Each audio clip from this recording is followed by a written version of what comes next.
Stand up. From a defabricated garden shed in Rockland County, New York, USA, this is Stand Up with Pete Dominic.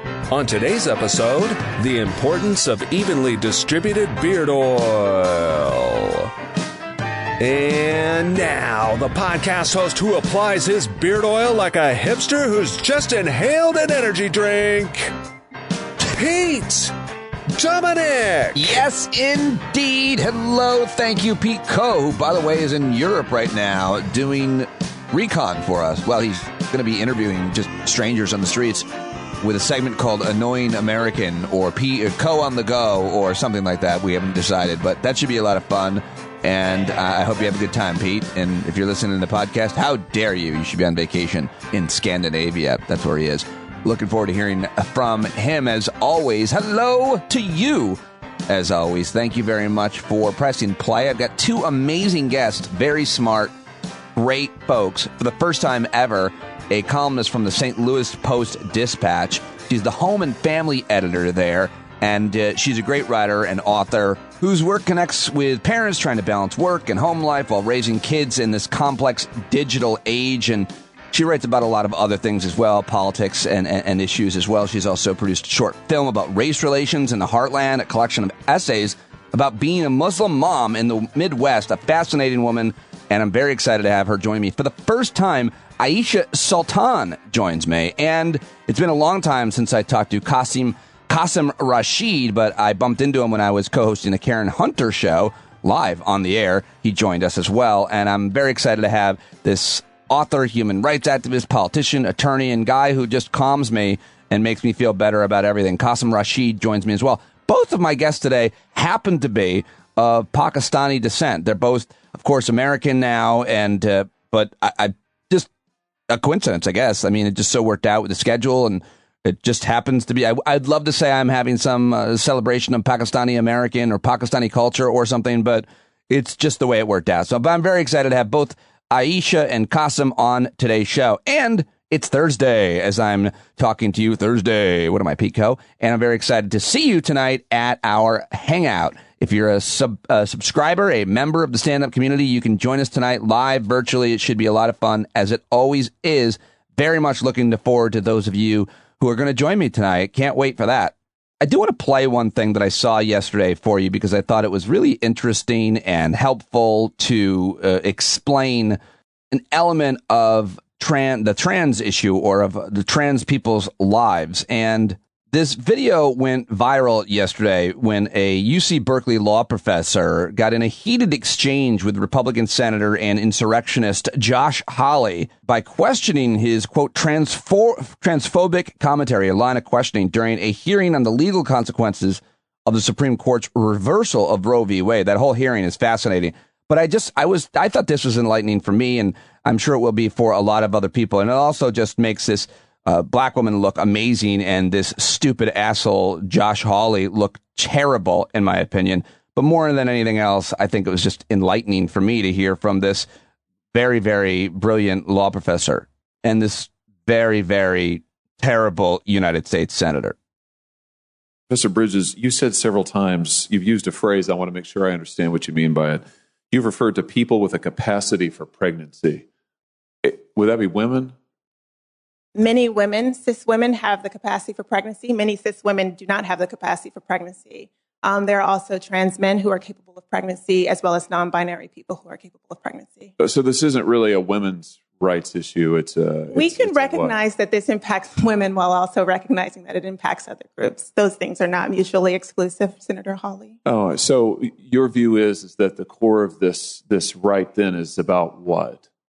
So I want to recognize that your line of questioning is transphobic, and it opens up trans people to violence by not recognizing them. Wow, you're saying that I'm opening up people to violence by asking whether or not women are the folks who can have pregnancies? So I want to note that 1 out of 5 transgender persons have attempted suicide. So I think it's important because of my line of questioning. So we can't talk about it because denying that trans people exist and pretending not to know that they exist. I'm denying that trans people exist by asking you if you're talking about women having pregnancies. Do you believe that men can get pregnant? No, I don't think women can get So you're pregnant. denying that trans people like this thing? And that leads to violence? Is this how you run your classroom? Are students allowed to question you? Absolutely. Or are they also treated like this? Where No, they're they're told allowed that to they're question. opening up people to violence? We have a good by time in my questioning. class. You should join. Oh, I bet. You might learn a lot. Wow, I would learn a lot. I've learned a lot I just in know. this exchange. Absolutely. Extraordinary. Yep. Well, I learned a lot in that exchange as well, so I thought I would share that with you, and I'm going to try to work more clips into the show, especially when they're a little bit more obscure or just kind of evergreen, things that you would want to know and take with you for forever, really. I mean, just that kind of exchange. So I just really like that and wanted to talk with you about it, so I shared it with you. Okay, so lots to get to. Again, people keep asking me about what's going on in my life. I've just been hinting towards things and my mindfulness practice. I'll be talking about that more tonight at tonight's Hangout. I wanted to mention that. Great conversation with Maddie Carlson on my ride back from my gig last night. It was great to, well, I didn't get to see Mark Lipsky, but he came to the gig last night, but I ran out of there. The gig was not great. I'll tell you about that tonight as well. But so many amazing listeners that I've contacted and that I talked to and that I've gotten to know that have made my life richer and better, have become friends. I'd love to hear from you. Reach out, standupwithpete@gmail.com. All right, let's get to my guests, shall we? Coming up, my conversation with Aisha Sultan, which I think you're really going to like. But first, I caught up with Qasim Rashid, who I think is great. I already told you a little bit about him. Human rights lawyer, author, and host of the Qasim Rashid Show on SiriusXM 126, which airs Sundays. I'll be on his show, actually, next Sunday at 10 a.m. on the Urban View Show. Born in Pakistan, earned a bachelor's degree from University of Illinois, Chicago. He got his law degree at the University of Richmond. He ran for office in Virginia and came up short in the general election, but just a really great guy who I have learned so much from. He's become a friend. It's been too long since we caught up, and we talked about a wide range of issues that are happening in this country and in our lives, and I think you're really going to like it. Please let him know that you heard him here on the show. Always valuable to me, at Qasim Rashid on Twitter. For more information, check out the show links, but let's do it right now. There we go. There he is. Qasim Rashid. So happy to have you back on. It's been way too long. Thank you very much for joining me. How are you? Pete, it's always a privilege and a pleasure to spend time with you and your listeners. I'm great, man. How are you? I'm okay. I'm hanging in there. Sometimes just barely, but other times I'm figuring out. It all depends. But you and I bumped into each other on the Karen Hunter show the other day. I was like, man, this has been. I always love talking to you. So I'm really glad that you agreed to allow me to tape our conversation. No, it's a privilege, man. Good people are hard to find. So when I find a good one, I latch on. So you're not getting rid of me that easily. I don't think you believe that. I think you're such a positive good guy that you find the good in even people who may not be perceived as good. Look, I think everybody has a struggle, and when people lash out, sometimes it's because they've had a struggle that's maybe gone unaddressed, and that's just how they feel like they can get a sense of security. And if I can find a way to neutralize that with positivity and with compassion, then the worst thing that's going to happen is I'll keep my peace. And the best thing that's going to happen is they may reflect and do better next time. So for me, it's a win-win. So let me ask you about that. You seem like such a good person and such a emotionally mature guy, obviously you're really intelligent. What in your background, your religious beliefs, your moral compass instructs you on a daily basis when you run into a shithead? Well, the first thing you said about calling me an emotionally mature person, I'm going to need to put that on record and share it with my wife next time. So I have that as backup. I'd like to see what she says first, or what she sees first. Yeah. You know, I'm no saint or some moral compass for the world to follow. I do practice Islam, and I'm proud of my faith as a Muslim for one reason. And that is that to be a Muslim, the single most important thing is to understand that your purpose here is to serve humanity. No asterisks, no caveats, no ifs, ands, or buts, no if they are a Muslim or if they are straight or if they are black or white or brown. The human label, right, is the only label that matters ultimately in this element of service. And so one of the things that my parents ingrained in me growing up that I'm trying to ingrain in my three wonderful children now is that you should be so focused on serving humanity that you don't have time to judge or discriminate between them. This basic element, and the Quran talks about these 6 fundamental rights that every person has. Right. Of food, water, shelter, healthcare, education, and clothing. That these are things that every person should be guaranteed. And that once you have those elements, and you look at society at large right now, when those factors are guaranteed to people and when they have access to those things, then a couple of really exciting things happen. Crime rates almost plummet to nothing. Poverty is eliminated. You have healthier people living longer lives. You have a successful economy because when people aren't hungry, guess what? They do better in business. They work better. You have successful school systems because when children aren't hungry or thirsty or have clothing, they do better in school. And I think where I am right now as a person is I look at people debating religion, and I think it's fine. I have no problem with that at all. But where it bothers me is when I see somebody, let's say I'm walking down the street and I see you, Pete, and I see you're struggling with something. And rather than giving you support on what you're struggling with, I start Bible thumping or Quran thumping and saying, this is what your salvation is. Well, if your salvation is in a book, then show me the manifestation of that by serving humanity, not by preaching to me what your idea of God is. That if your idea of God can't be manifested in your service to humanity, then it's a pretty weak idea of God, if you ask me. That's very, very interesting. And I love that answer. And I don't know, do you have any advice for people who are not religious as a way to source some of the goodness that you just talked about? Well, I think that what I just described, while it's a foundational teaching of the Quran, you don't have to be religious to recognize the importance of service to humanity, right? I mean, there's the second fundamental element of Islam is you build a personal relationship with the Creator, with God, but that is a personal thing. It's not something that anybody has a right to say, nor is it something you go preaching to people and say, look at how holy I am. And, I know God better than you, therefore I'm better. It's an absurd position to have. So this whole idea of service to humanity is irrespective of faith or no faith. Right. And this is one of the things that I try to ingrain in folks who become evangelical. And I don't just mean Christian evangelical, I mean Muslim evangelical or Jewish or what have you, is that at the end of the day, your obligations to humanity cannot be restricted to the tribe you're from. It has to be indiscriminate in that respect. It has to go across your tribal alliances because that's what justice calls us to do. So whether you're a person of faith or no faith, the bottom line has to be, how do I uplift my neighbor to a position of human dignity? And if you can do that effectively, then not only are you going to create a better society, but what ends up happening is people start coming to your defense as well. And when you're wronged or when there's an injustice committed against you, you find an army of compassionate people, and you can call that karma, you can call that reciprocity, you can call it whatever you want, but it's a reality that when you put out goodness like that, it comes back to you tenfold. What if your neighbor's an asshole? Oh man, and look, I've been there. Yeah, I have been there. One of my favorite stories from my grandfather, who died before I was born, my father tells me, is that his neighbor was that. He was somebody who would constantly ridicule him and berate him. And despite that, and we're talking a village in rural India in the 1930s and 40s, right? So we're talking a long time ago. And he said, despite that, because my grandfather had a little bit of wealth from his business, he knew his neighbor was destitute, and he would send him a jug of milk every single day, regardless of how he was treated. And my dad tells a story that one day when their neighbor was being just a prick, he says, my father's saying his mother, so my grandmother made a comment to the effect of, this is how you treat the hand that feeds you.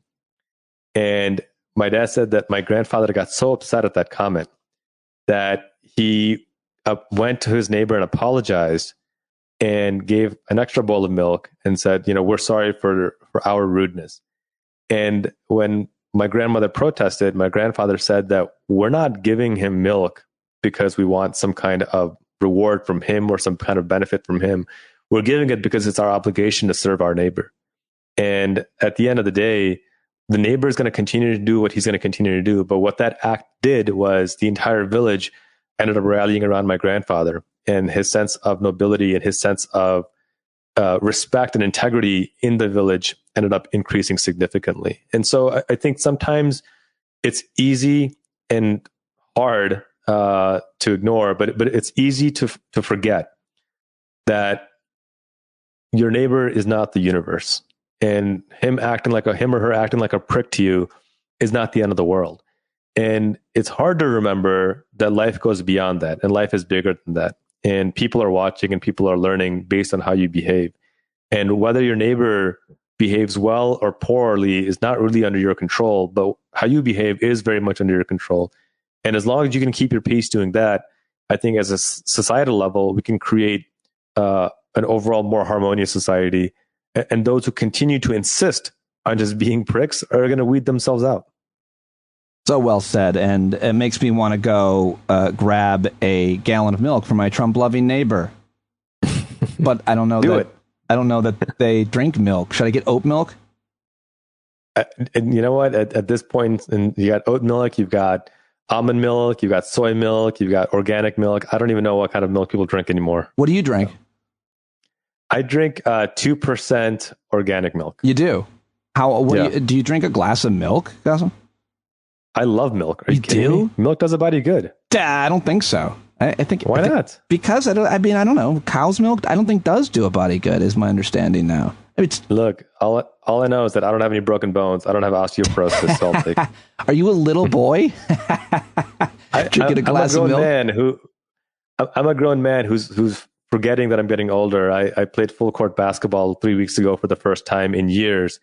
And 5 minutes in, I pulled my hamstring so badly I couldn't walk for a week. And so yesterday, I finally healed enough to play again, and I pulled my other hamstring, and I'm limping around. So it's crazy. We're at that. We're getting around that age. I mean, I'm 46. I tweaked my knee. I hyperextended my knee running into the ocean on the beach. A thing I've done thousands of times in my life. And ground just gave way, and I hyperextended my knee, and it's just like, luckily, I think I'm okay, but it's not great, but it's just the beginning of the fun, I'm told. I remember in the 90s when I was in high school in Chicago, Sammy Sosa threw out his back by sneezing. And I remember thinking, this guy is a professional athlete, and he threw out his back sneezing. How weak do you have to be? Right. And now I'm like, I am so sorry, Mr. Sosa, for ever doubting you. Because I know exactly. I've hurt my back sneezing too hard. Did you write Mr. Sosa an email? He's going to apologize to you for cheating. He's going to be like, thank you. And I'm sorry I cheated all those years with a corked bat and steroids. Yeah. So let's talk about the issues of the day, of the generation. You're a lawyer. You are a SiriusXM host, a commentator, a former aspiring congressman, senator in the state of Virginia. By the way, are you still considering, will you run for office again, Qasim? When the time is right. Yeah. I mean, I think there's never, you never say never, right? And I think that what we built, even though I didn't win my seat for Congress last time, what we built was something special. We had, we took zero corporate dollars. It was all people funded. We had over 31,000 donations to our campaign. We had 25% more votes than any Democrat in the history of that district. I mean, think about that. A brown Muslim immigrant walks into a conservative district and gets 45,000 more votes than any Democrat in the history of that district. So we had an amazing team. We had amazing volunteers, amazing voters. And so that's a long way of saying yes, sir, at some point, but stay tuned. Okay. Well, I want to ask you about the Supreme Court decisions, as I'm talking to a lot of people about that. But before I do, you've been an advocate for law enforcement reform for a long time. And I see this tweet of yours from a couple days ago about how after the horrific shooting of Philando Castile in Minnesota, 3 black lawyers built this app that you can get to a lawyer on camera as soon as possible when a cop pulls you over. And then, I mean, what is this? This is a fascinating thing, an idea. Does it work?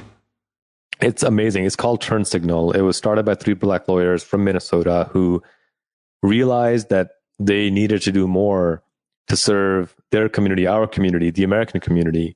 And Turn Signal is what has developed out of that. It's this amazing app. And I'm going to sound like a commercial right now because I really do love this thing. You can go to my Twitter or my Instagram, click on my link tree and download it there. But what it does is, it's not an anti-cop app. I want to be clear about that. This is a pro-safety app. Their goal is to get everyone home safe and sound. And it works through a touch of a button.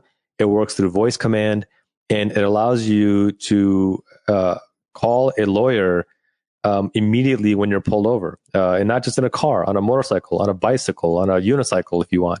And what's really exciting about it is that it is growing very rapidly. It'll be in all 50 states by next year at this time. It's like $7 a month, $60 a year. And if you're low income, it is free. And the whole premise behind it is that you have a lawyer who is guiding you through the conversation, helping you answer questions, and everything is recorded and is immediately uploaded to the cloud, so nobody can delete it once the recording begins. And look, at the end of the day, it solves a really important problem, and that is that people need emergency legal access and they don't have it. Look, if God forbid you broke your leg yesterday, you would rush to the ER and get your leg in a cast. But if you were pulled over and you had a language barrier, or you had unfamiliarity with the area or what the law requires or allows, you can get emergency legal access to ensure that you have someone walking you through the conversation and observing the conversation so that everything is recorded. So God forbid something goes bad, it's on camera and you're protected. Such an important thing, and really a game changer, too, for a lot of people. I mean, we always talk about those of us who have more resources, have more success, more opportunities, more health, more everything. And it's about resources to create opportunities. And I had an issue not too long ago with where law enforcement came to my house, and I've talked about it at least privately a little bit, but I basically got swatted, Qasim. Like, somebody called the cops on me because I was being an effective advocate in my community with the Board of Education campaign. Anyway, it just so happened that a friend of mine is a very smart criminal justice attorney, and I was lucky to be able to have her on the phone throughout the whole thing. And so that's a great thing to create more opportunity, more equality for people who have fewer resources, especially on an app. I just love that. So I wanted to ask you about it. Yeah. Let's talk about the Supreme Court decision setting us back, 20 years? I mean, what a horrific situation this 1 week at the end of June. I'm not sure where to start, so I'll just turn the microphone over to you. Thoughts? This is kind of the worst case scenario, I think, that we could have expected. But what I want to make clear, and then I don't think a lot of folks understand this, is that what the Supreme Court did is not unique to the Supreme Court history.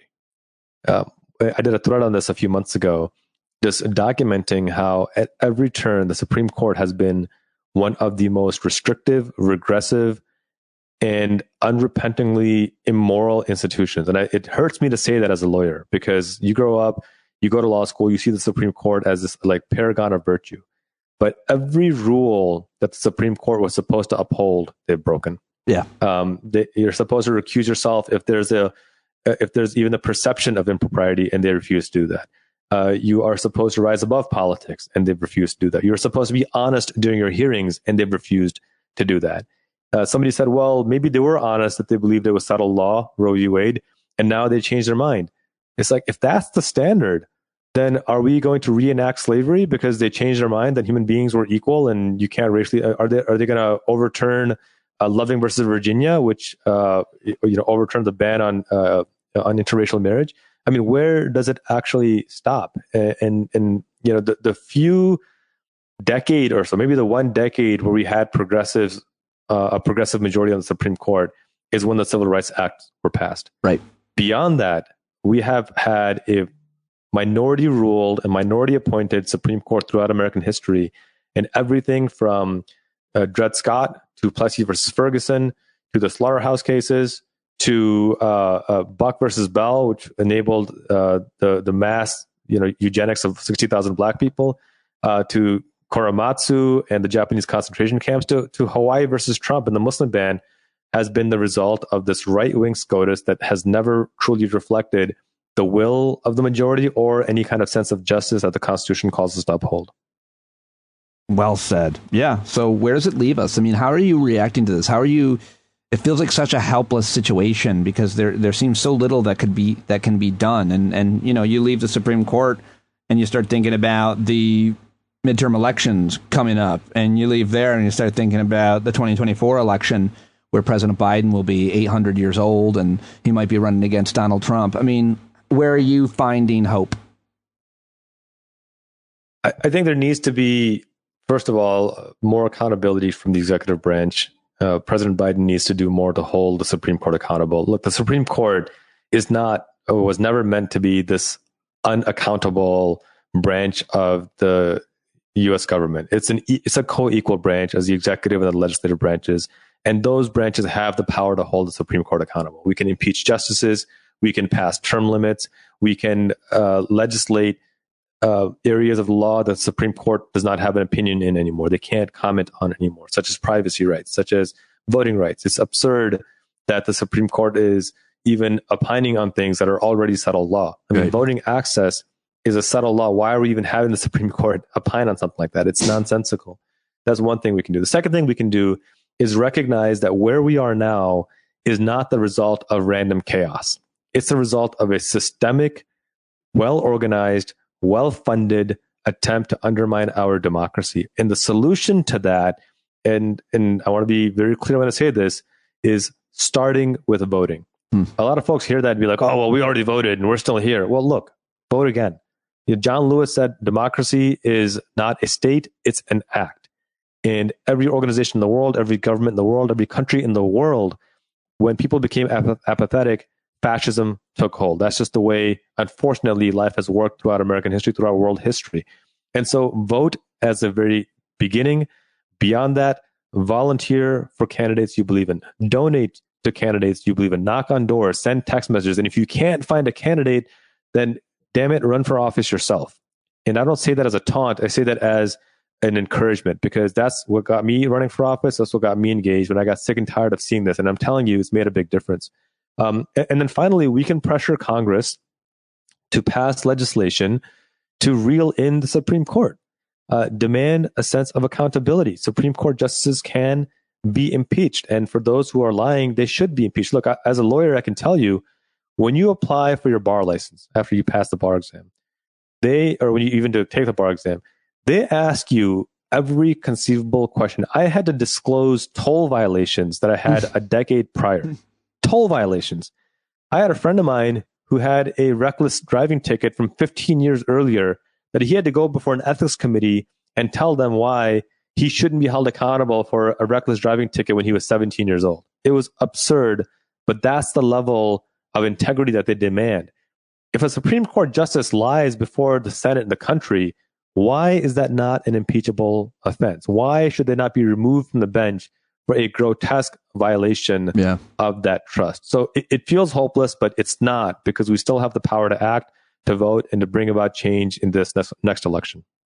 What about women's reproductive rights and the way forward with that? What can men do? How should we be talking to each other? Men need to. There's a lot men can do. Look, I started Common Purpose, a PAC to specifically support women and minority candidates. We've endorsed 10 candidates this year. So far, 8 of them have had their elections. 4 of them have won their primary elections, which I'm really excited about. All women, by the way. And 3 of them women of color. So super, super excited about that. So men, we control 77% of the wealth in this country. 77%. We're 49% of the population. We men control 77% of the wealth in this country. You should be donating to women, to candidates running for office. You should be helping fund these elections. Use your wealth for good. Don't sit on the sidelines. Reproductive health is not a women's issue. It's a human rights issue. And you need to be at the forefront by using your resources to elevate these women. And let me be very clear about this. Women don't need men to speak up for them. You don't need to be a voice for the voiceless. You just need to pass the mic. So make sure you're leveraging your platform. And Pete, you do this all the time. You have women on here all the time talking on these important issues and letting them speak on their own issues, which is the way to do it. But men need to be, first of all, money talks. So leverage your resources. 2, vote for women. Vote for women. Vote for women. Get them elected into office. And then talk to the women in your life. Every guy, whether it's your mom, your sister, your spouse, talk to the women in your life and see what they need you to do. And then shut up and do it. Just say, yes, dear. Just shut up and do it. Listen to them. Because unfortunately, it's that lack of communication that we've failed at that has gotten us to the situation in the first place. And it's only going to improve if we take more ownership and personal accountability to make it improve. Well said as well. What about the Democrats in this country, the progressive movement? You know, I've been hearing a lot of talk about 2024 and you know, even these midterm elections. And I'm hearing more and more people coalesce around this idea that we've got to stop, especially people of color, we've got to stop demanding purity of our politicians. What do we have to, you know, how do we make compromises and on the things that we care so much about to make sure that we don't get someone in office, if it's even an option, that isn't an insurrectionist? Yeah, you know, I don't know what the purity testing means, because it means different things to different people. I have a little bit of a different test. That if you ran on a platform, you should fulfill that platform. And I think it's a pretty fair test, right? If you ran, if Pete, if you ran on saying that you're going to cancel student loan debt, as President Biden did, and it's on the campaign website now, then he should cancel student loan debt. Simple as that. If you ran on saying you're going to reform the criminal justice system and decriminalize marijuana, then follow through, decriminalize marijuana. If you ran on a platform of climate justice, then execute on that and don't give out 3,000 more oil drilling licenses. Work on climate justice. And so I think that's where, you know, I don't like the blanket purity test concepts. I really look at the individual policy issues. And this is what I say, that voting is not enough. It's necessary. It is absolutely necessary, but it's not sufficient. Vote for the person that you think best embodies the values you believe in, and then hold their feet to the fire. Yeah. That's the whole, I mean, we've been talking about this since we were kids, right? That if you don't vote, you don't get a say in it. But if you vote, you better believe you get a say in it. I get frustrated with Democrats, and I say this as a Democrat, who get outraged when they see you criticize the president or the White House or an administration policy and say, well, no, we need unity. Well, yeah, unity comes with accountability as well, right? You know, there's the trust but verifies. I didn't just give a free ticket to say, I voted for you, now go do whatever you want.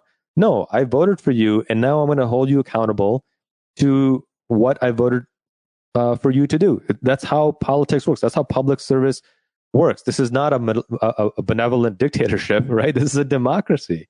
And so, look, I voted for President Biden. If he runs in 24 again and he's the nominee, I'm going to vote for him again as well, because the alternative to him is fascism. But that doesn't mean that I'm going to sit here and say, well, he's a president, so therefore I'm not going to question his, you know, integrity or his morals or his decision making. No, we need to hold him accountable, because if we don't, we turn into the Republican Party, who has let a overt fascist take control of the party without any regard for what it means for democracy. So to those Democrats that are frustrated, I say, good. You should be frustrated, because we need to demand better. But don't let that frustration cause you to become apathetic. Let that frustration drive you to become even more active and even more engaged. Love it. Love it. Let me ask you about white supremacy in America, which, you know, could be its own show. On July 4th, there was this horrific shooting outside of Chicago. You tweeted, remember, if the shooter is black, he's a thug. Immigrant, he's an illegal. Muslim, he's a terrorist. White, oh, he had a rough childhood. He was bullied. Girls never gave him a chance, and he kept to himself. He also loved puppies. We must spend more on mental health. And then your conclusion to that is, it's the guns. Qasim, it is the guns, but it's also these white supremacists, these quote incels or misogynists that are animated by politicians and media and the dark corners of the internet, that obviously they have all over the world, these people. You can find anything you want, but it's the guns. But it's also the ideology that animates them in this country and in other places as well, right? I completely agree. I mean, that's exactly right. And look, every country has these kinds of extremists. We're the only one that seems to want to continue to arm them. And that's the problem, right? I mean, this nut job in Japan who assassinated former Prime Minister Shinzo Abe, Republicans and conservatives were in a dystopian, sadistic manner rejoicing to say, see, we told you gun control doesn't work. Right. You know, ignoring the fact that getting a gun is so well regulated in Japan that this guy had to make his own, makeshift gun at home. for God's sake. Yeah, you have a tweet with all a list of all of the things that you have to do to get to have a gun in Japan. You tweeted that out, but it's like it includes taking a class, getting a doctor's note, applying for a permit, describing a police interview why you need a gun, pass a review of your criminal history, apply for gunpowder permit, take a 1-day training course. I mean, it's just you have like 12 steps before you can buy a gun, according to what you're sharing on Twitter. This is in Japan, of course, but in America, the Supreme Court just made it easier, that much easier for you to get and carry a concealed pistol, is my understanding. In America, I can go online and look at somebody on Craigslist selling a gun and then go buy the gun. Yeah. No regard for who I am or what I believe, or, somebody could be a terrorist. Somebody could be, a violent abuser of women. It doesn't matter. They can get a gun, and it's absurd. And so this is what I tell folks, that if you're a law-abiding citizen, why do you have a problem with making sure only law-abiding citizens can get guns? Look, I'm a law-abiding driver. That doesn't mean I don't want driving laws, but I don't want some lunatic getting drunk behind the wheel or getting high and getting behind a car. No, it's because I'm a law-abiding driver that doesn't drive 120 miles an hour down the highway or 80 miles an hour down a residential road, that I want to make sure every person out there is also licensed and registered and has insurance. And it's all well, they'll tell you driving isn't a right articulated in the U.S. Constitution. Well, by that same logic, neither is the humanity of black people. But we recognize that we were wrong, and we had to sorry for laughing at that. The humanity of white people. But it's true, right? I mean, why are we relegating ourselves to the interpretations of humanity of white supremacists who committed mass genocide? I was just listening to somebody if people are really starting to come out and be so critical of the United States Constitution and a couple I've been hearing so much commentary. Elie Mystal's new book has just really opened the floodgates of it. But, someone said the other day, like, does anybody really think the founding fathers themselves would have followed a document written 200 years before they, in the year 1600? Of course not. Yeah. 1500. I did a thought exercise the other day that imagine if the Constitution was written by exclusively black women who viewed men as subhuman and inferior beings and viewed white men as slavery and chattel. Do you think white men today would feel they're represented by that Constitution? Name me one white man who said, if a document written 250 years ago by exclusively black women who saw men as subhuman and saw white men as particularly subhuman, I would feel represented. Find me one white guy that's going to say that. Right. That's so well said. It's absurd. Yeah. Because that's exactly the situation that they're expecting anyone non-rich white male to adhere to today. Somebody made an interesting comment the other day that it's I can't get out of my head. They said that the Civil War never really ended. It just turned into a Cold War. Yeah. I've heard that a lot. There was never meaningful accountability for what the South did. And what we're seeing now is just a revival of something that was latent there the entire time. Yeah, I mean, how do you feel about that? I think it's I think it's on target from what I've heard and from what I've read, and I haven't spent a lot of time in the South.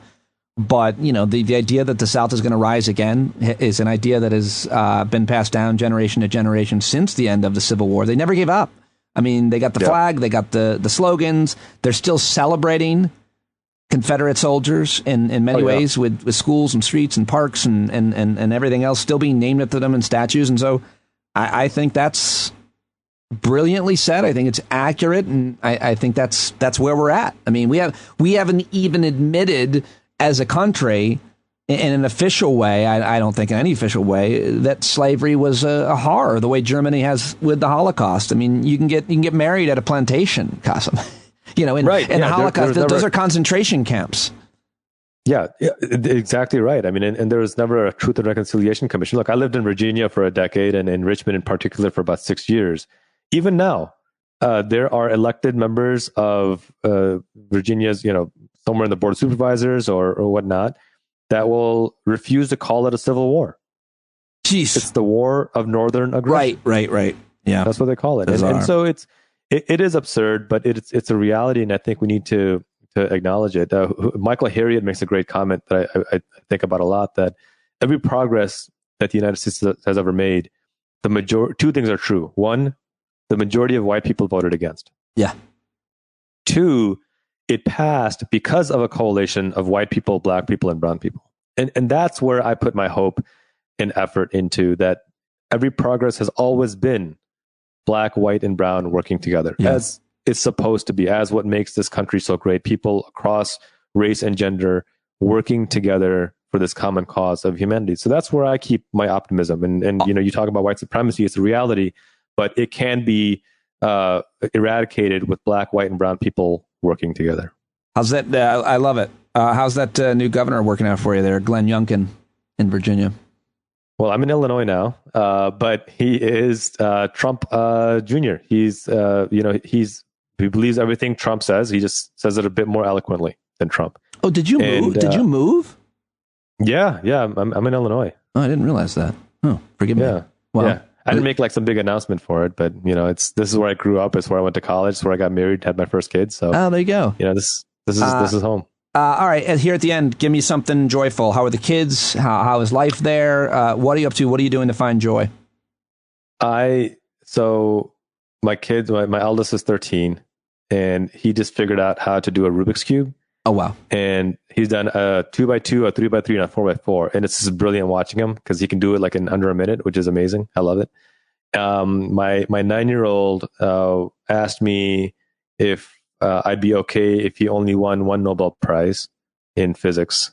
And I said, barely, but I'll let that one go. That's amazing. His goal is to win in physics and chemistry, but he thinks that might be hard. So he's like, if I win only physics, is that going to be okay? I said, I'll let that one go. And my 6-year-old, her new nickname for me is Potato, which I'll take it. I love it. I love that you had something for each one of them, and I love talking to you. And I'm inspired every time I do it. Sorry it's been so long. Let's not make it be so long again. And thank you, my friend, for joining me. And thank you for suggesting another guest, which is kind of how I got you on too. Yes. You suggested. Do you want to tell me anything more about this person that I'm going to have on? Buta Bibarai is an amazing woman. She is the Commonwealth Attorney for Loudoun County. She's been doing an incredible job since her election in 2019. Crime has dropped every year. The prison population has dropped every year. The amount of money saved in tax dollars has gone up every year. She's doing a phenomenal job. And because of that, she's being relentlessly attacked by these right-wing nut jobs. The governor, the attorney general, because they recognize that she is very good at what she does. And if they don't stop her from doing her job well, the fear-mongering approach of the GOP is going to fail. A lot of folks don't realize that as we talk about how crime has increased under the pandemic, violent crime in particular, yes, it has gone up across the country, but in blue states, it's gone up about 5%. In red states, it's gone up 40%. 40%, because these red states don't invest in mental health. They don't invest in social welfare programs. They don't invest in rehabilitation programs. They invest in the prison industrial complex with private prisons, because for them, slavery never ended. It just got relegated to the prison system. And someone like Buta Bibarai, who, by the way, is a refugee, an Albanian refugee Muslim woman, first one of her resume to be elected into this important position. When they see someone like her, it scares the hell out of them. And so I reached out to you to ask you to bring her onto your show, because I think more people need to hear from her. And when I said earlier about supporting women, she's one of the women that you absolutely should support with your time and your money, because she's what we need to make sure our country remains safe, secure, with a sense of compassion and integrity, and she leads by example. So I'll let her come on and talk more about herself, but I can say nothing but good things about her. Well, I've just emailed her, and hopefully we'll get her on soon. I really appreciate that reference. I really appreciate you, my friend. Thank you so much for talking to me again. Always, brother. Anytime. Yeah, there he goes. Wasn't that great? Isn't he awesome? Qasim Rashid. Listen to his show in SiriusXM on Sundays. And I'll be on next Sunday, as a matter of fact. And go give him a follow on Twitter. Let him know that you heard him here. I hope you enjoyed listening to that conversation as much as I enjoyed having it. And now it's time to have another conversation with another brilliant guest who I'm very excited to welcome to the show for the first time. She is a columnist at the St. Louis Post-Dispatch. She's a filmmaker, a speaker, a writer who writes about families and social change. She's taught at Trinity University, University of Chicago, University of Michigan, and more. She's on Twitter at Aisha Sultan, on Twitter at Aisha S. Her website is aishasultan.com. It's Sultan is how it's pronounced. And I hope you'll follow her and look her up. And I think you're really going to like this conversation. Ladies and gentlemen, for the first time ever on Stand Up, please welcome Aisha Sultan. All right, I've just told you all about her. Very excited to have her for the very first time on Stand Up. A brilliant columnist, speaker, filmmaker, author, family person who writes a lot about family. Aisha Sultan, what a pleasure and an honor to have you on the show. Thank you. Absolutely. I'm excited to talk to you, Pete.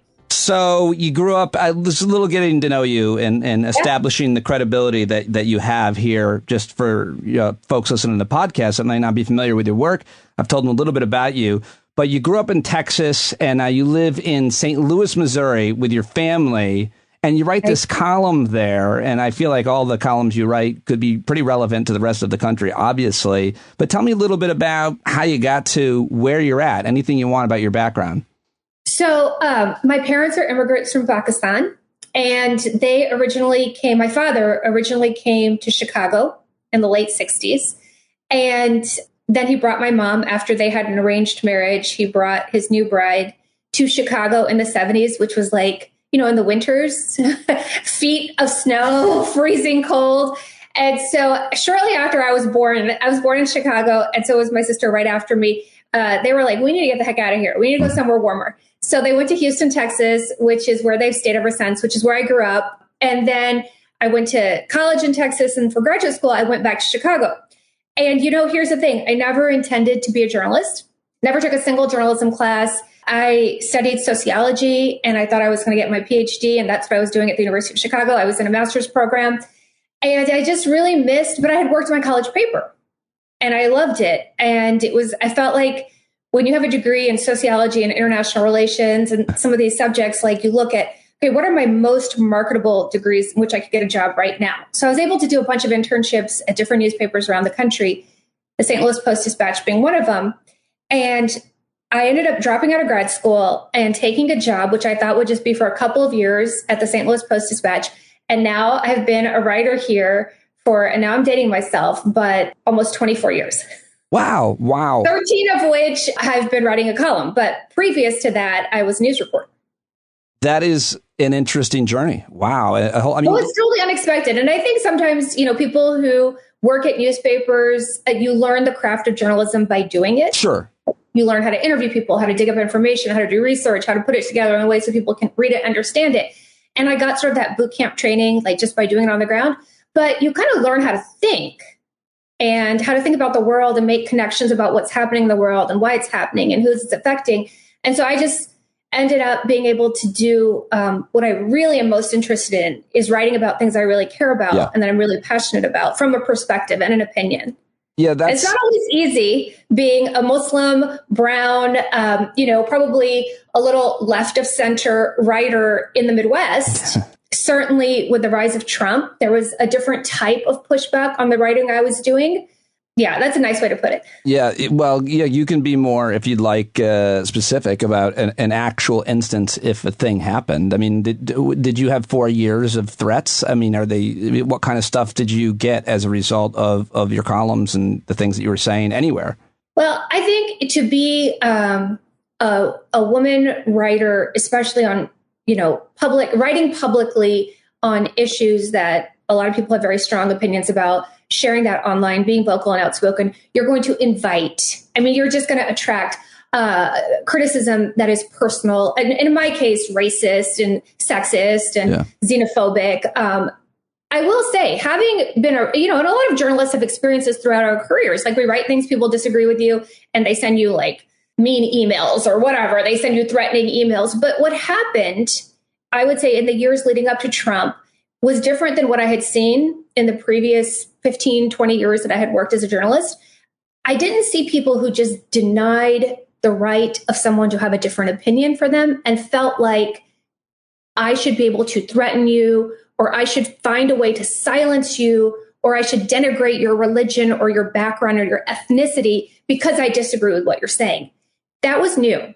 And, I, of course, like any other journalist and especially columnist, I get my fair share of hatred, like via voicemails or letters or whatever. But during those years in particular, I was much more aware of my personal safety, my family's safety. I mean, I live in Missouri. You know, we have the loosest gun laws in the country. Right. And you never know what could set somebody off. And so it's the kind of thing that you don't, when I started my career, I didn't have to think about those things. But we live in a different world. Do you have a more sense of calm or relief or relaxation if you're not in Missouri, if you're in a state where you feel, or if you're in a place where you feel like you don't have to worry as much about that? You know, you mentioned guns. You write a lot about the gun violence and policy on it. Do you actually feel differently as you travel? I mean, I know none of us are traveling much anymore, but right. You know, that's a really good question. I think as we've seen, you know, the mass shooter who shot up the parade in Chicago, like in Highland Park, like in the suburbs of Chicago, that really nowhere in this country is truly safe from gun violence. Right.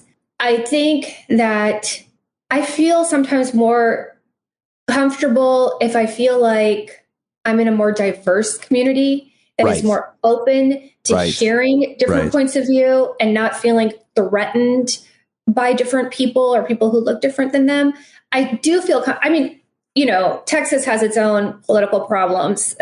Certainly, you know, well, let's go to Texas, because I want to ask you a little bit about your childhood. I mean, I think anytime I get the opportunity to talk to someone who's first generation American, you were born here, right? Your parents. Right. I was born in Chicago. Yeah, my wife, a lot of my friends are first generation, and boy, it is a whole different experience. Yeah, there's a lot of similarities, whether in your case it's Pakistan and my wife's case is Italy, or her parents from Italy.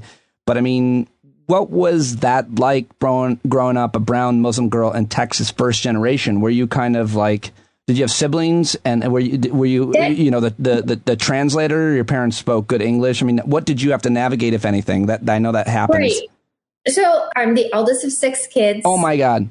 So that is a thing in itself. Wow, I'm making all kinds of assumptions about you now. They're all true. I am like bossy as hell, and grew up, you know, trying to solve everybody's problems and control a lot of people, and also paving a very difficult path for my siblings, because I grew up with very traditional conservative parents in a very strict household. And I also grew up in a very predominantly white Christian community. I grew up in the suburbs of Houston, and I went to a high school with like, I think there were 3,000 kids in my high school and a handful of people of color. I grew up in an extremely white community. And not only that, I was kind of on the outsides. I was on the margins in every possible way, because my parents were working class. My mom didn't speak English when she came here.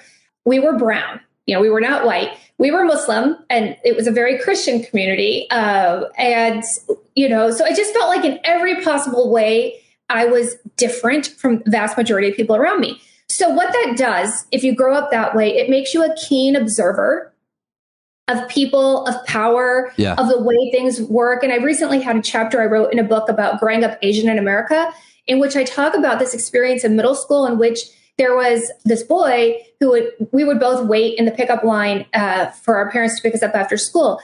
And he would call my mom a raghead. And my mom covered, at that time, she wore a hijab every single day after school. And it was upsetting. It was, you know, it was awful. I hated it. I hated that he did this, and I hated that I had no way to make him stop.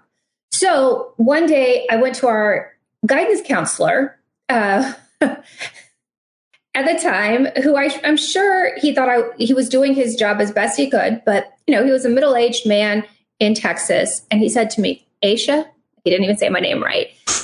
There were going to be people who just don't like you for who you are. No, there are people who are just not going to like you. And the sooner you learn to accept that and deal with that, the better off you'll be. And that was like the big intervention, was to tell me to like figure out how to deal with this. He was like, and you know what? I'm one of them. Well, you know, and I bet looking back at the time, I feel like he really felt like he was doing me a solid. Yeah. You know, like, I'm going to tell this little girl who's getting hurt by this boy calling her mom racial slurs every day after school about how to deal with life. Because he knew, and then I knew, that who has the power in this community, who will be taught to tolerate certain things, who will be given a free pass, what are, you know, and so you learn that when you grow up in a place like that, you learn that. and then it takes a long time to unlearn it. You know, Pete, and I think that's what's different in generations. Like I'm in my mid-40s. I'm sorry to interrupt you and I don't know, white-splain you, but if you learn that, could I split a hair? Because I think a lot of people don't unlearn what you're talking about. They're just conditioned by it, and we can talk about what that might breed. But I feel like you might be an exception. Maybe my wife is an exception. They have first generation folks who are discriminated against. I don't think Val was my wife based on her ethnicity, but but you clearly were. And do you ever unlearn it? Sorry to interrupt you, but no. I think it's like a process of unlearning and educating yourself and understanding better. I learn from young people, like my children are teenagers. Yeah, I learn from people who are in the workplace who are younger than me about how to I really learned when I lobbied to have a column, because all of a sudden you're not just presenting, this is what happened, here are two sides of this issue, or here's, something important that's happening in your community. All of a sudden you're trying to tell readers, this is what I think is important, and this is how I think you should also think about it or consider this perspective. Yeah. And, for me at that time to sort of have the gall to do that, there were not Muslim columnists that I read growing up in American newspapers. There were certainly not even that many women columnists. Sure. There were some, but not a whole bunch. And so that is something that I think it took me a while to learn and to realize that I have just as much right as the person who is emailing me and trying to tell me that, oh, you better watch your back if you're going to write about gun control, or you better, whatever that people like to say. In many ways, though, you have more of a writer. You have a more original take and angle and perspective on things. And literally, it's why I reached out to you. I'm like, I talked to a lot of people like myself who have had similar journeys to me, and they're interesting. But it's always fascinating to hear the perspective of someone who has lived your life growing up in these United States and first generation. And now that I know that you're the head of the oldest of six, that's a whole interesting perspective as well, which is why you should be writing columns. And I looked at your Facebook page, and by the way, I decided, because this is what we do, and I know you write about this kind of stuff, I looked at your husband and your teenage kids, and I decided you're all beautiful and perfect and happy and have no problems. That's what your Facebook family photo. Then I saw that you have a garden and a nice home. I was like, these people, they probably have very few problems. And what is it like? Why, just in terms of social media, I just want to ask you, write a lot about family and adolescence and psychology. Right. But what am I doing when I do that? I'm looking at a picture of someone on Facebook like, oh, they have no problems. They're so happy looking. Right. No, I think we all sort of project what our own insecurities and what our own challenges are. Believe me, my house is usually in some state of disarray or chaos or healthy tension. I'm usually yelling at one of my kids, or my husband and I are arguing about something. And so we definitely have our share of problems, and sometimes much more serious than others. But I would say that it's easy to project an image.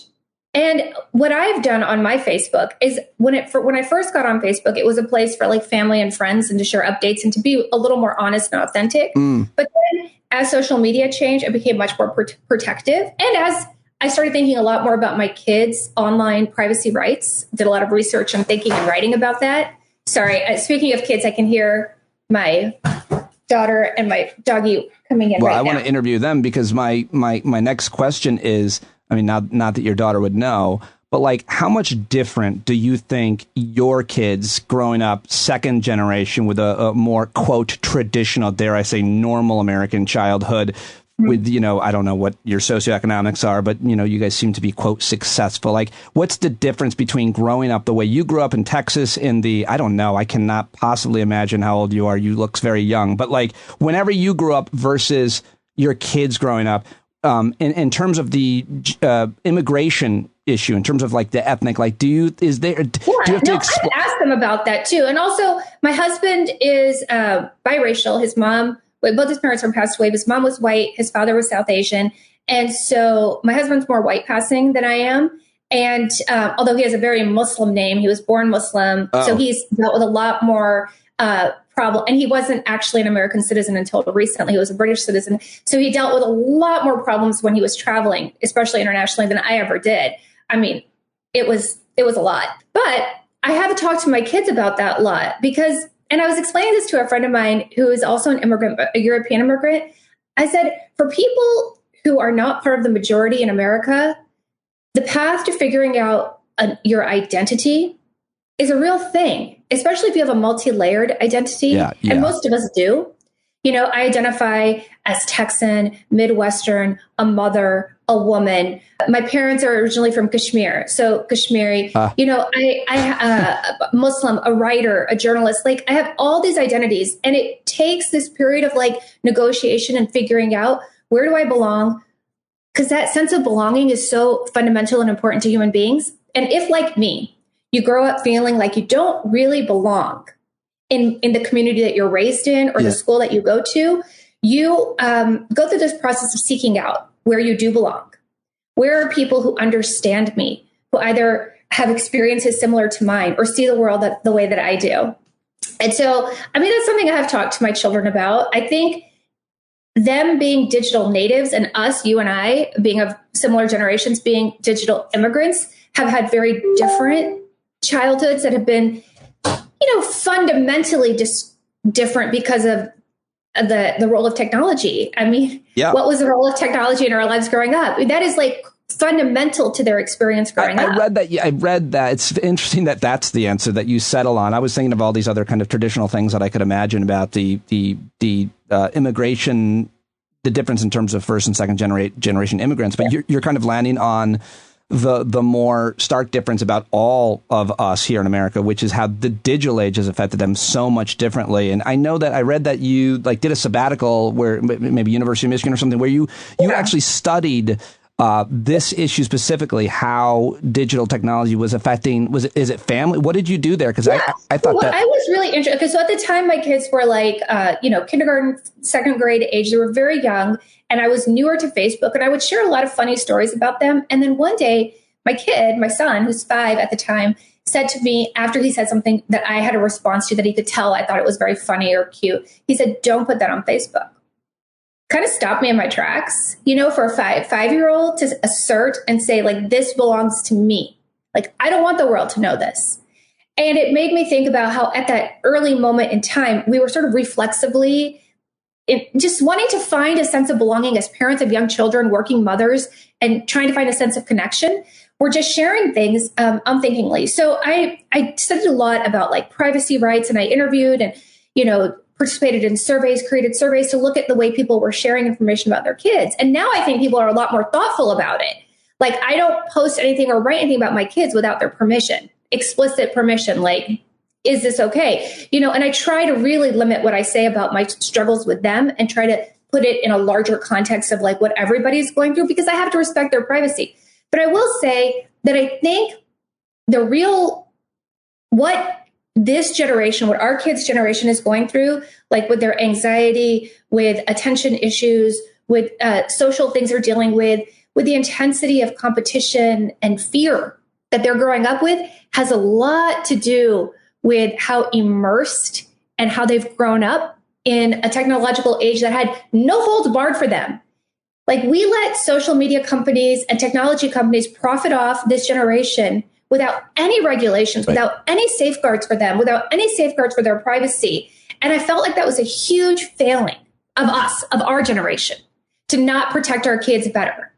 I mean, I feel like our generation has failed in many important ways. Have failed our kids hugely, massive ways on the climate, on reproduction rights, on privacy, on protecting their mental health. Yeah. Like, we have dropped the ball. I just want to say I've been on the right side of all those issues and advocating for solutions the whole time. I could talk to you, and I want to talk to you more about, you know, drill down into all the things you said about how they have been affected by digital everything. You mentioned fear and ADD and all of that. Let's, you know, maybe come back to that or do it another time, because I want to ask you a few other things, including, like, you mentioned your parents came, you know, that they were conservative religious. You mentioned arranged marriage and everything. You strike me as a very progressive, American progressive person. And I wonder about that disconnect, or whatever word you want to, like, how did that, is that common for, people your age and with your background, that there's a huge leap and change, and it must create conflict? And did your parents also become more, whatever the phrase you want to say, less conservative? That's an interesting question about religiosity and faith in America in itself, and how it's probably changed over the past 20, 30 years. Like, I would say that my mom has actually gotten more religious and practicing. Like, when I was growing up, for a large amount of time, she did not cover her hair, and she made that choice and decided to. And my father was a very liberal thinker, although traditional in practice, who I think also went through a very conservative phase. So, here are my thoughts on that. I think that you can be a progressive person in the way you feel as though that you don't want to impose your religious beliefs. Like, we believe in the separation of church and state. And I might have religious views, and I've considered myself a practicing Muslim, but I don't feel like I need to impose any of those views on anybody else. And I think that's like that's a gift of America, isn't it? Like, that's a gift of America that I grew up in. Yeah, it used to be. Perhaps it's no longer the America our kids are growing up in, but it's the America I want to fight for. It's the America that I want for them, where I can consider myself a very believing, practicing, religious, spiritual person, however you want to call it, but I'm not threatened by gay marriage. I'm not threatened by people having access to abortion when they need it. None of this threatens my life. If anything, I feel like it makes, it's an expression of my faith to advocate for people who don't have a voice, to advocate for people who are in different circumstances than I am. I don't know.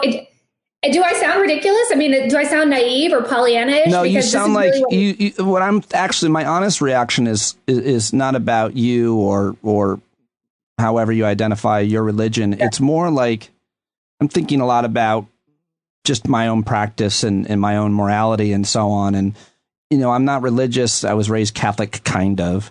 It was all a show. But like, it's about how your religion, I feel like, informs you in your daily life. Yes. And I feel like whatever your, I guess we'll settle with the word religiosity is, wherever you are on the spectrum of Islam as a Muslim woman, it's like, I feel like people choose what works for them. And I don't think there's anything wrong with that, because I'm not a purist in any way. But like with you, I wonder if that's the case with other folks. You choose what works. I mean, if you pray 5 times, if you are really observant, that's obviously that's one end of the spectrum and so on. But if you kind of live your life informed by the tenets of your religion, right. That's, so it's like, that's what. There's this like diversity of thought even within Islam. Sure. And there are some who would say that we've seen this like cultural and social phenomenon in which younger generations, younger than me, have become more religious or more narrow in their understanding or in the orthodoxy of the Islam that they want to follow. And perhaps it's a reaction to alienation. Perhaps it's a reaction to the policies of 9/11. Like, who knows? I haven't studied this. I don't really know why that might be happening. You feel like that's the case with Muslim Americans or? I think, that's what I can speak about. I mean, largely anecdotally, but also I have read some work on this, is that I feel like there are people who've been born and raised, Muslims who've been born and raised in America, and some who completely abandon the faith and become very secular because it's a complete rejection of the way Islam was taught and presented to them, which might be very narrow and exclusive, right? Sure. And there are also people who become much more like women who did not grow up in families in which people cover their hair, who've decided to cover their hair as like 2nd or 3rd generation, or, people that have who have become much more practicing and following of, certain strictures of the faith. And there's like there are fewer people who I would consider myself pretty moderate on many issues in my practice, fewer people in that middle. And isn't that kind of how it is in America? We feel like there are these loud voices on either side. And if you feel like you're in the center, you feel like, oh, how many people like me are there really left? I don't know. I can't really speak to it that much because it's not something I think about daily, but I feel like it's it all depends on kind of where you live. If you live around in a close-knit community that shares your religion, everybody's looking at and judging each other. But if that's less the case in a more diverse community, you can get away with, breaking the rules that maybe people have agreed to and so on. But let me just ask you one more religion question, which is, you've written a lot about abortion rights, reproductive rights, and so on.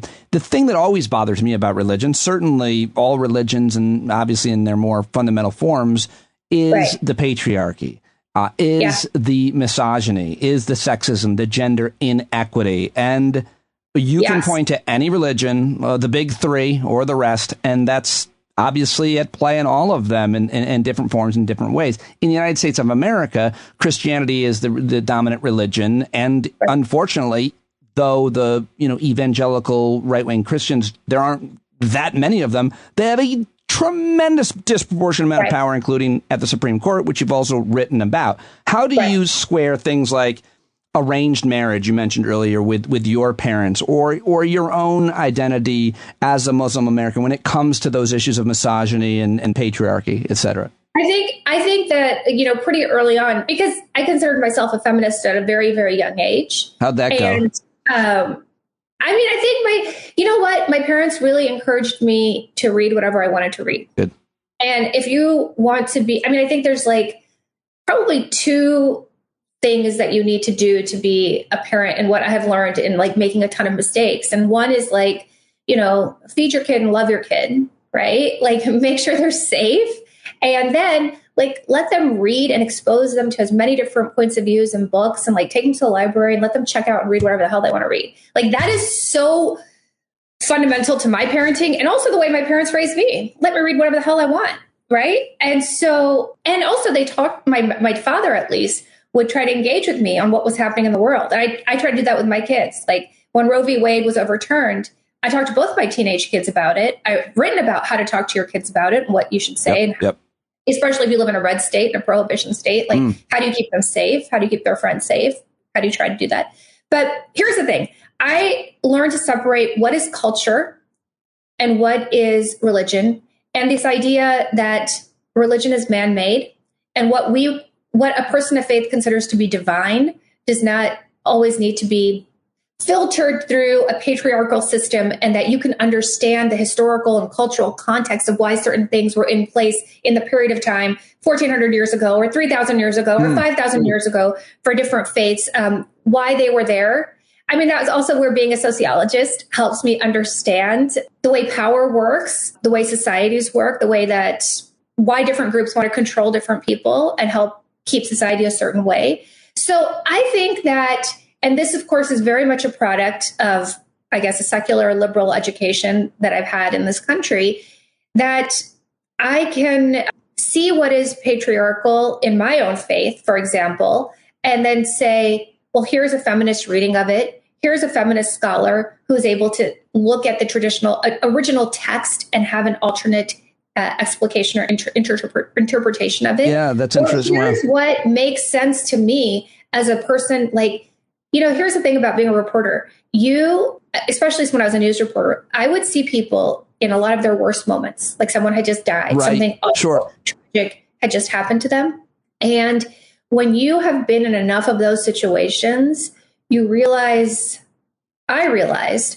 just how big and vast the way that human beings cope with all the trauma that life presents you in, And so if my faith or the way I choose to practice my faith is a way of coping with this messed up world and making sense of it, I have enough self-awareness to be like, okay, this gives me comfort. It helps me be better. It helps me want to try to make the world better. It helps me advocate for justice. Great. But here are the parts of it that I think are oppressive or that I think that need to be reformed. Or here are places in the world where I feel like this religion is used as a tool to hurt women or hurt children, like the Taliban not letting women have access to secondary education, which is a human rights violation, right? I'm totally comfortable saying that. And I feel sorry for people, or I guess I don't feel sorry for people. I want to strike that. What I feel bad about is if people feel like they're betraying their identity somehow by being able to critique it. I'm not betraying my sense of being fully American by being able to critique America or being Muslim by being able to critique things in the faith or in the culture that I see as messed up.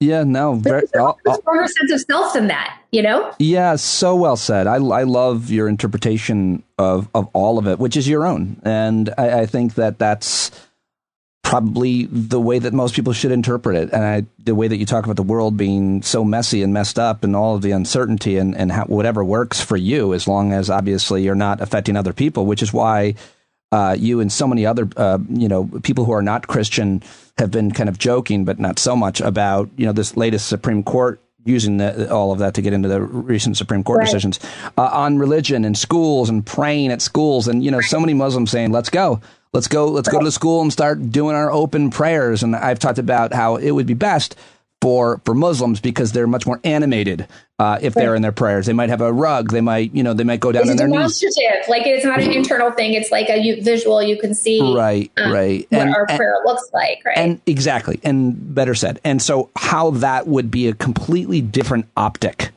and how the Supreme Court, there's no way they would have made that decision if Islam was the dominant religion, because there's no Muslims on the court. Like, it's just a preposterous decision. And let's just start with that decision, and then we can talk about abortion, especially in Missouri, and then I'll let you go, I guess. But yeah. Well, I do feel very strongly that, that there should be a separation between religion and state, because like you said, it's so easy to trample. And we've seen it around the world in countries in which the rights of minorities are trampled. And even people, let's face it, like even within Christianity, there's so much diversity of thought. Yeah. Like there are very few people who actually believe in this country that a human life begins at conception, that two cells, microscopic cells, are somehow the equivalent of my child walking around. Very few people in America actually believe that. Right. Right? That's a fact. And if you want to take that narrow religious belief and try to actually endanger other people's lives with it, like women who've been raped, people who a pregnancy is threatening to their life, people who've had miscarriages who need miscarriage care. If you want to, you can't see the difference between two cells in a person's body, completely unviable on its own in any way, and myself as a living, breathing human being, then that's not a policy difference that I have with you. That's a difference in reality and values. Right. And I don't know that I could ever convince a person otherwise. But you know what, Pete? What I think will affect some hearts and minds is when it is your own family. Because I can promise you that growing up in Texas, I knew plenty of vocally pro-life families, very, church-going families. Yeah. When their daughters got pregnant, they knew the way to the abortion clinic. Yeah. Yeah. They certainly did. Yeah, let's be real here, I don't know that it's uniquely American, because I don't know that much about other cultures and countries, but certainly it would seem when big policy issues, I'm sure it's true of human nature, and you're the sociologist, but on big policy issue, it's like people don't care until it affects them directly. And I just saw, I think it was New York Times polling about what the most important issues are to Americans. And abortion was like towards the bottom, and maybe like 15% of people cared about it. And obviously the economy is always king, and with inflation and everything, people are concerned about that at most. Pandemic, it was like zero, Aisha, in this poll. But the point is, who cares about women? I don't have a daughter, and I'm not one. So I'm not thinking about abortion. Now, I have two daughters, and they're thinking about, this stuff probably even disproportionately, because maybe we're disproportionately political in my household or something. But how can you not think about this issue? It is half of us, and in states like yours, what does it mean? So I guess that's my question I really wanted to get to, and you've been writing about this. What does it mean in Missouri? I think the first state to have a full abortion ban. Congratulations. It started with you guys, I think. Right. I know. So it meant that a lot of women were scared to death about what this meant if they were pregnant right now. They've been sexually assaulted, about what it means for their children here in this country, in this state. And so I'll give you a few examples.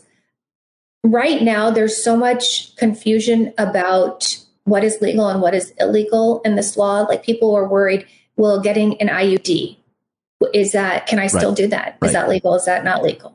Right now it is in this state, but is that something that I won't have access to contraception or birth control?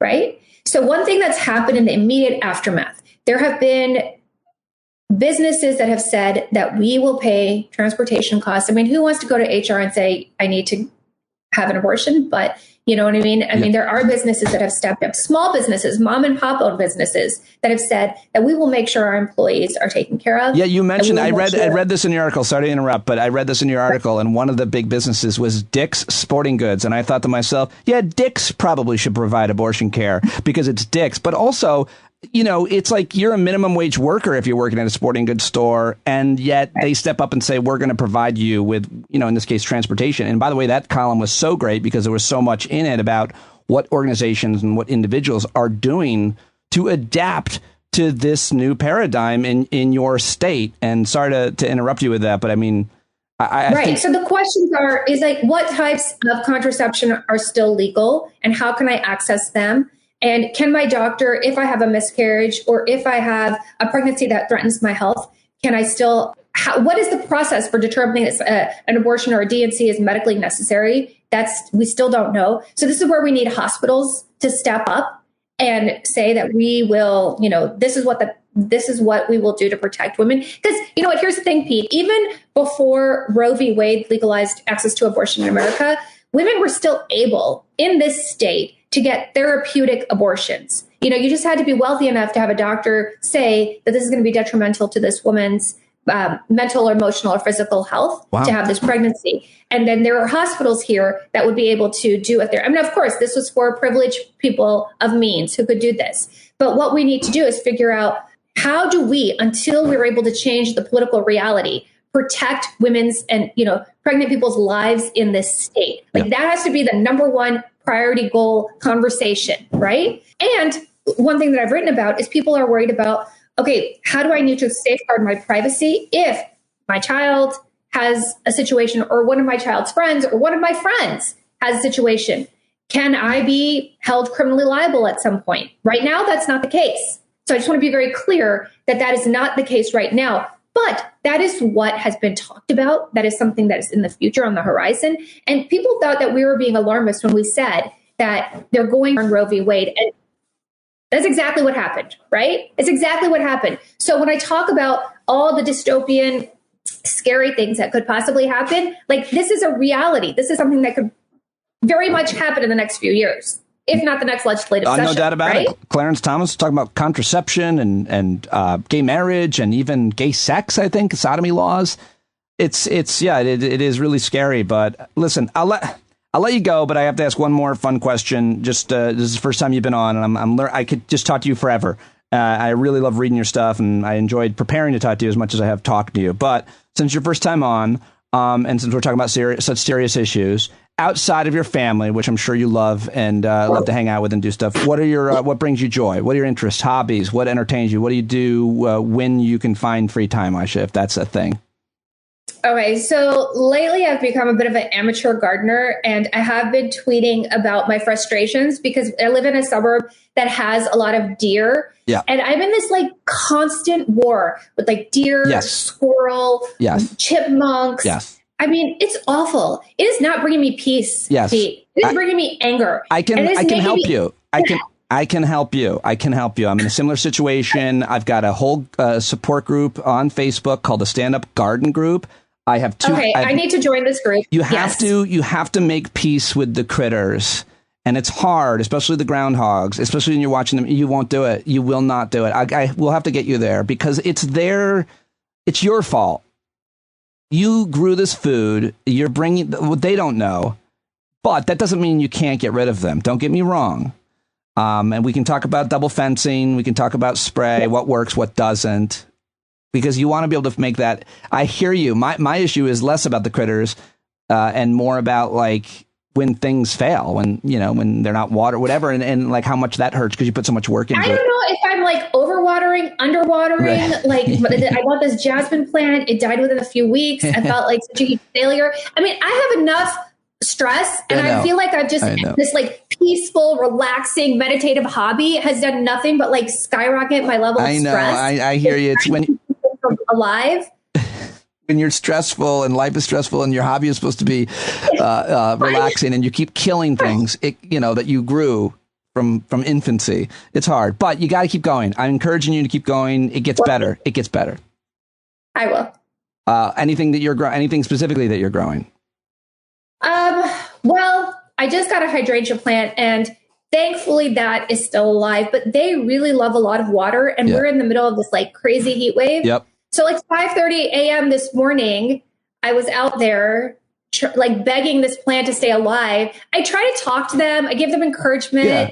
I yell at my kids. I'm like, can you please say nice things to the plant? Like Frankie, my dog, I'm like, can you please help me out here? But he doesn't care. Does nothing of use, of value at all related to the garden. Is it? I don't know. I feel like I spent hundreds, if not more dollars to like try to make beautiful things grow around my house. And it lasts for like a week. I understand. I get it. I'm here for it. Keep going. And you'll find out how it works. It's a fun trial and error thing, in my opinion, but I hear you.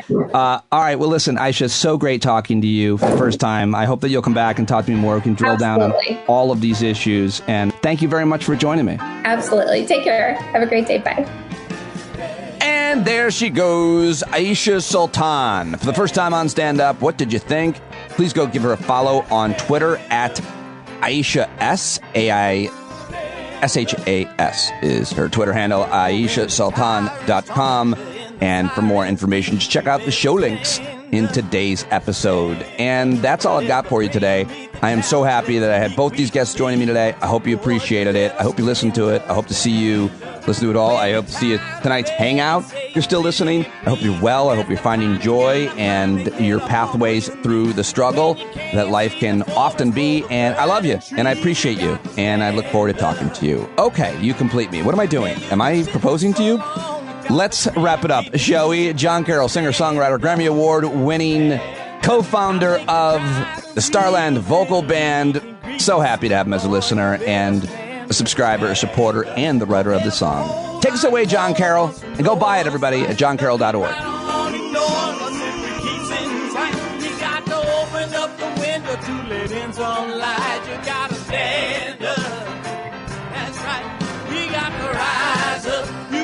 Stand up, you gotta stare the devil straight in the eye. We got to let him know it's his turn to go. See it clear when all you hear is a lie.